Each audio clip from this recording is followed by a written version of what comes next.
sampai berakhir sejak pulau-pulau sambung menyambung menjadi satu. Itulah Indonesia, Indonesia tanah airku. Aku berjanji padamu menjunjung tanah airku Indonesia.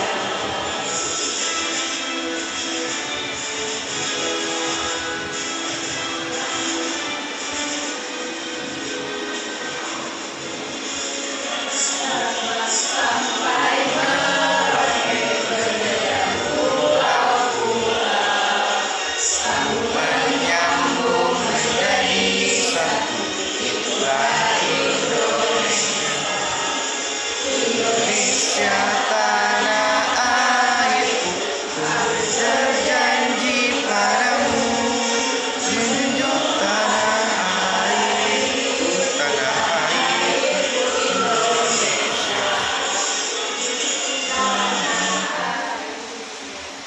Oke, karena sudah kita selesai bernyanyi, silakan duduk kembali. Jadi kita usahakan sebelum pembelajaran dimulai kita menyanyikan lagu kebangsaan terlebih dahulu yang untuk menumbuhkan rasa nasionalisme kita sebagai bangsa Indonesia.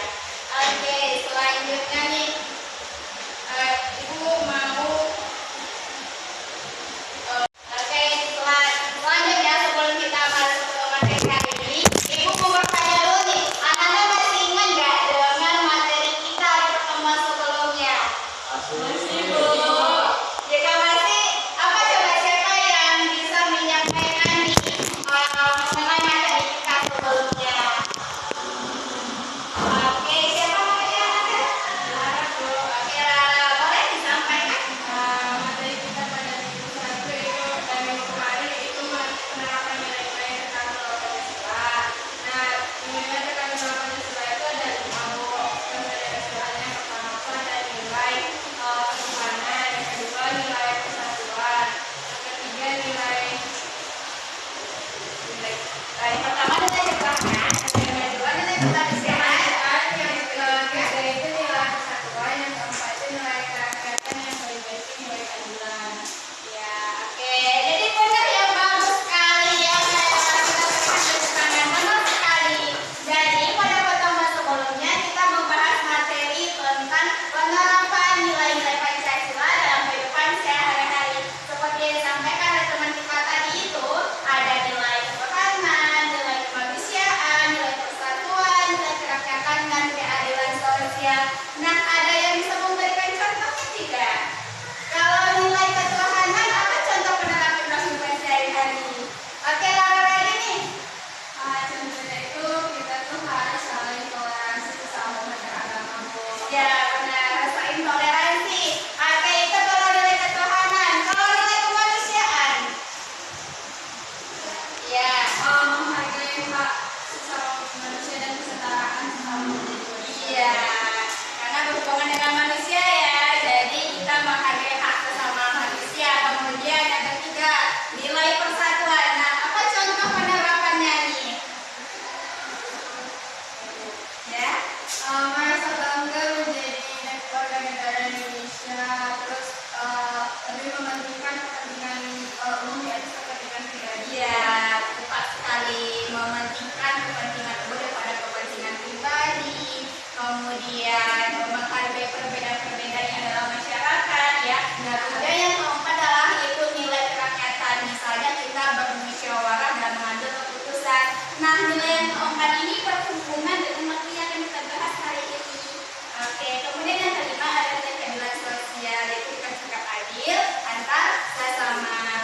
Nah, sebelum kita masuk lebih lanjut lagi mengenai materi yang akan kita bahas hari ini, Ibu mau menampilkan sebuah video nih.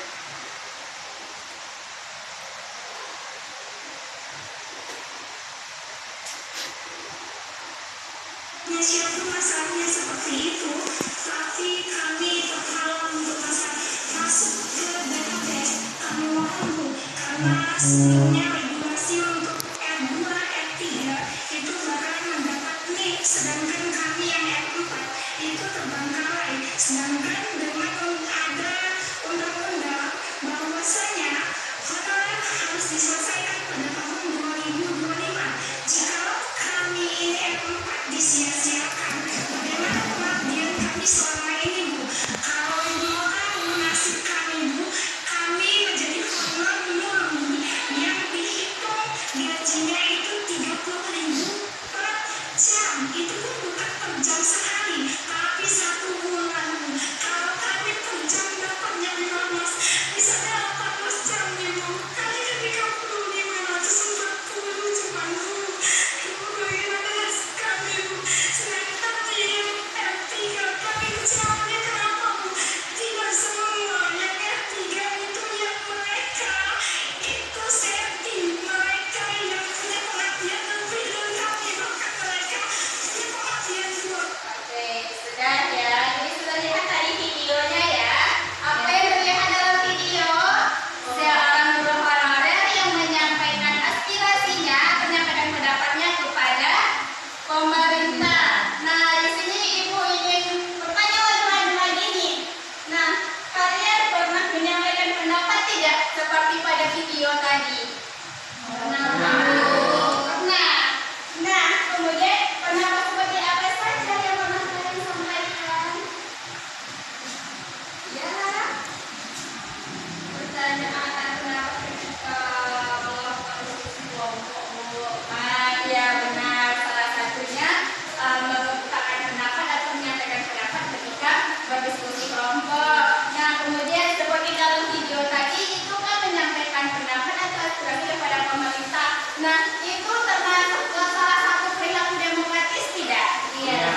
Nah, itu yang akan kita bahas pada materi hari ini, yaitu mengenai perilaku demokratis. Nah, adapun tujuan pembelajaran kita ini yaitu yang pertama, mengidentifikasi makna perilaku demokratis dan ciri perilaku demokratis sesuai dengan Undang-Undang Dasar Negara Republik Indonesia tahun 1945.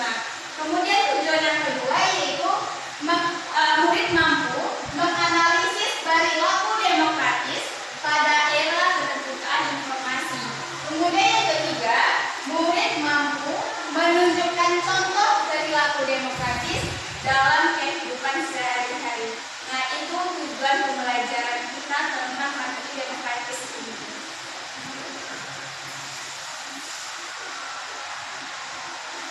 Nah, sekarang kita coba ulas materinya nih. Ibu kan juga sudah mengirimkan link materinya ya di grup kelas ya. Nah, mari kita bahas sama-sama. Apa sih makna dari demokratis itu? Nah, pasti anak-anak juga sudah belajar ya materi demokrasi pada saat SMP ya, bahwa demokratis itu berasal asal katanya itu demokrasi. Yang mana demokrasi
Oke,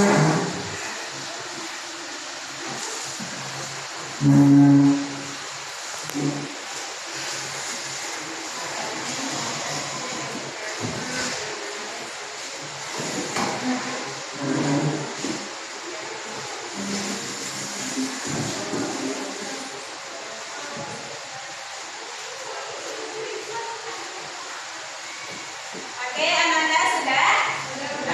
Kita sudah. Ibu minta kepada kelompok 1 dulu nih untuk mempresentasikan progres dari tugas kelompoknya. Ya, ya. Boleh pelan-pelan saja ke depan, Lara.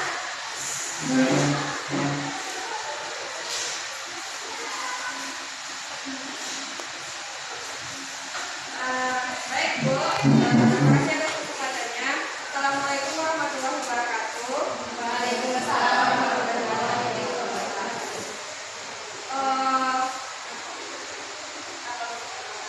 Tunggu. Baik, Bu, kami perwakilan dari kelompok 1 atas nama Lana Eka. Di sini kami akan membacakan hasil diskusi kami. Yang pertama yaitu apa bentuk perilaku demokratis yang dilakukan dalam kasus tersebut. Nah, perilaku demokratis yang dilakukan dalam kasus tersebut yang pertama itu tidak menghargai pendapat orang lain. Yang kedua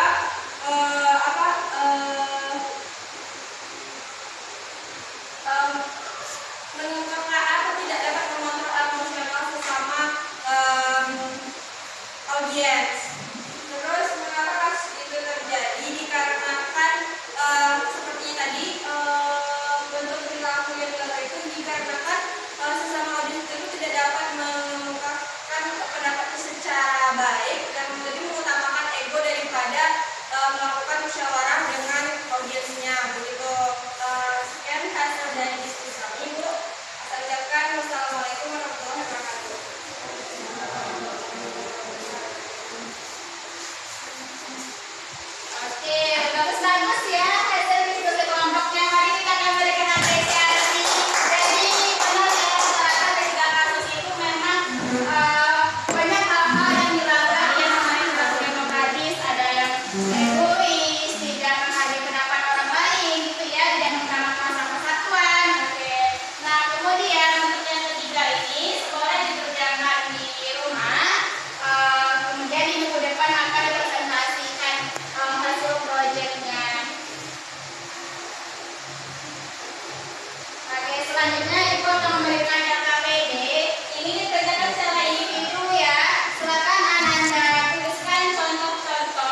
misalnya